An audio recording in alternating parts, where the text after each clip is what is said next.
నా ప్రాణానికి ప్రాణమైన తెలుగు ప్రేక్షక దేవుళ్ళందరికీ నమస్కరిస్తూ, పీపుల్ మీడియాస్ హరికథ సంభవామి యుగే యుగే.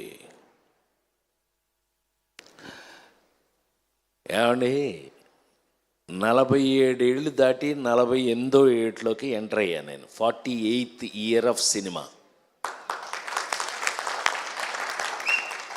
క్షమించాలి, చప్పట్లు కొట్టడం కోసం చెప్పలేదు నేను. కానీ ఏమండి, 48 ఏళ్ళు అయింది. ఆ క్యారెక్టర్ చూసారండి? అలా రాసేస్తారా? అలా తీసేస్తారా? నవ్వుతావేంటి అమ్మాయికి? పిచ్చగా ఉందా? సరే, పీపుల్ మీడియా విశ్వప్రసాద్ నేను ఇంట్లో మనిషిని. అంటే అమెరికా వెళ్తే ఇంట్లోనే భోజనం పెడతారు నాకు, ఫర్ యువర్ కైండ్ ఇన్ఫర్మేషన్. అలా కాకపోయినా we are a family, friends, family, సొంత ఫ్యామిలీ. కానీ ఒక కథ, ఆ కథలో ఛాలెంజింగు, ఆ ఛాలెంజింగ్లో ఇలాంటి గ్లామర్ పక్కన ఇతను పోటీ నాకు. ఏమంటే 48 ఏళ్ళు సినిమాలో కష్టపడి చేస్తున్నా, ఉండవా చెప్పని నన్ను చేస్తుంటే వీళ్ళు పోటీ అండి. ఈ అమ్మాయి ఇప్పుడు ఇలాగుందండి. అందులో చూశారు కదండి, ఇక్కడ దాకా వేసుకుని ఈటి పట్టుకుని వచ్చింది. ఏంటి సంపేద్దాం ఏంటి భయం? అసలు మామూలు కాదండి. లేడీస్ టైలర్నైనా నేను నీకు చెట్టు కింద ప్లేడర్ ఇష్టం అయితే నేనేం చేయను దానికి.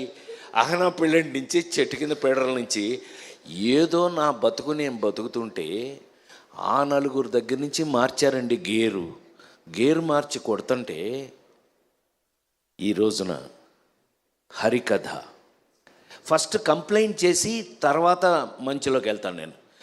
నువ్వు ఇది ఏమండి ఛాలెంజ్ చేసి చెప్తున్నాను నేను. ఇది చూశాక మీరందరూ ఈ వెబ్ సిరీస్ అనే మాటే వెంటంటేనే ఒకలా ఉంది నాకు. ఇది చూశాక ఇది థియేటర్లో ఎందుకు రిలీజ్ చేయలేదు మీరు అని మీరందరూ నన్ను తిట్టకపోతే నా పేరు మార్చి వేరే పెట్టుకుంటా. సత్యంగా చెప్తున్నాను, నాకు ఇప్పటికే నమ్మబుద్ధి కావట్లా. హరికథ టీవీ ఏంటంటే, సారీ టు సే, సినిమా ఇంటికి వచ్చేసింది. థియేటర్ నుంచి సినిమా ఇంటికి వచ్చేసింది. నౌ సినిమా ఇంట్లోనే ఉంది. అలా తీసుకుంటే కనుక ఇంటికి వచ్చేసిన సినిమాకి ముఖ్యంగా కావాల్సిన విషయం కంటెంట్. ఇవాళ అద్భుతమైన కంటెంట్తో ఇండియా వైడ్ నాకు ఎంత ఆశ్చర్యంగా ఉందంటే, థ్యాంక్స్ టు మా విశ్వ, దీన్ని డిస్నీ హాట్స్టార్ వాళ్ళు కొనేసుకున్నారు. అని నేనేం చేయలేను, పాప నవ్వుతాడు ఏదో అంటే. ఏం చేయలేము. కానీ కంటెంట్కి, ఇందులో ఉన్న కంటెంట్ని హాట్స్టార్ వాళ్ళు కొనేసి, ఇంత మీరు చూసారో లేదో, ఈ మధ్యకాలంలో మీరు కల్కి, లగ్గం వరకు యాక్ట్ చేశాను నేను. మీరు చూసిన నిన్నటి వరకు సినిమాలు, జనక అయితే కనుక అన్నీ బ్రహ్మాండంగా చూశారు మీరు. నేను లైన్లోనే ఉన్నా. కానీ నన్ను ఏమండి, ఆ చిరంజీవి కూతురు మేల్కొండ ఉండకుండా సేనాపతి అని ఒక సినిమా తీసి ఇండియాలోనే బాంబేలో ఫంక్షన్ చేశారు.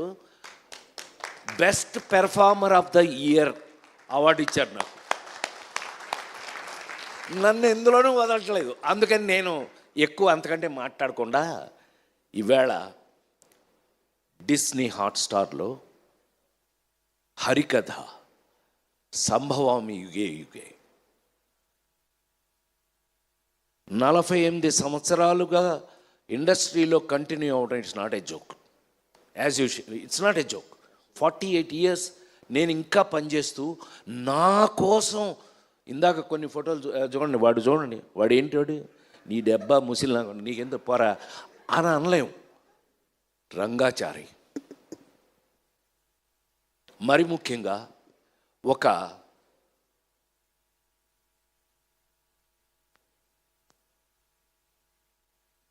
నాకున్న అదృష్టం అనే అనాలి. ఎందుకంటే ఆ నలుగురు సినిమా అప్పుడు ఒక మాట చెప్పాను నేను. నాకన్నా నాకు వచ్చిన అవకాశం గొప్పది. నేను గొప్పవాడిని కాదు, నాకు వచ్చిన అవకాశం గొప్పది. అది భగవంతుడిచ్చేది. మా రచయిత గారు చెప్పారు చక్కగా ఎలా ఐడియా వచ్చింది, ఇది రాజేంద్ర ప్రసాద్ మీద ఎలా ప్లే చేయాలి అని చెప్పి. అది అదృష్టం. కేవలం మీరు నాకు ఆ అవకాశం ఇవ్వటం, మ్యాగీ ఇరగదీసేసి దాన్ని డైరెక్ట్ చేసేయటం అన్నీ ఓకే. కానీ ఇప్పుడు అంటే త్రేతాయుగం, ద్వాపరయుగం, కలియుగంకి వచ్చేసిన కలియుగంలో ఇవాళ వస్తున్న కథలు మీరు చూస్తూనే ఉన్నారు కళ్ళ ముందు. నిన్నగా మొన్న చూసాం, ఆడెవడో చందనం దొంగ వాడు హీరో. సరే, హీరోల్లో మీనింగ్లు మారిపోయినాయి. నాకున్న అదృష్టం ఏంటంటే 48 సంవత్సరాలుగా I'm such a different hero. నువ్వు చెప్తుంటావు కదా, నాకు చిన్న ఫ్యాన్లేండి, చెప్తుంటావు కదా, అదేలే పెద్ద ఫ్యానేలే. సమాజంలో మన చుట్టూ ఉన్నటువంటి ఏమండి లేడీ స్టైల్ రాడు హీరోనా, సన్నాసి అప్పులప్పారావు హీరోనా, పేకాటి పాపారావు హీరోనా, ఏ పిల్లోడు దొంగ వాడు హీరోనా. కానీ సమాజంలో మన చుట్టూ మనతో పాటు మన పక్కనే ఉన్న క్యారెక్టర్స్ని తీసుకుని హీరోగా నటించి ఇంతకాలం మీ ముందున్న నేను ఈ రోజున హరికథ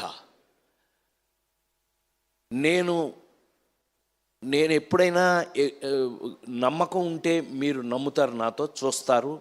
ఆ నమ్మకం కరెక్ట్గా ఉందంటే మీరు చెప్తారు నాకు. ఇదే ఇన్ని సంవత్సరాలుగా నాకు మీతో ఉన్న ఎక్స్పీరియన్స్. నాకు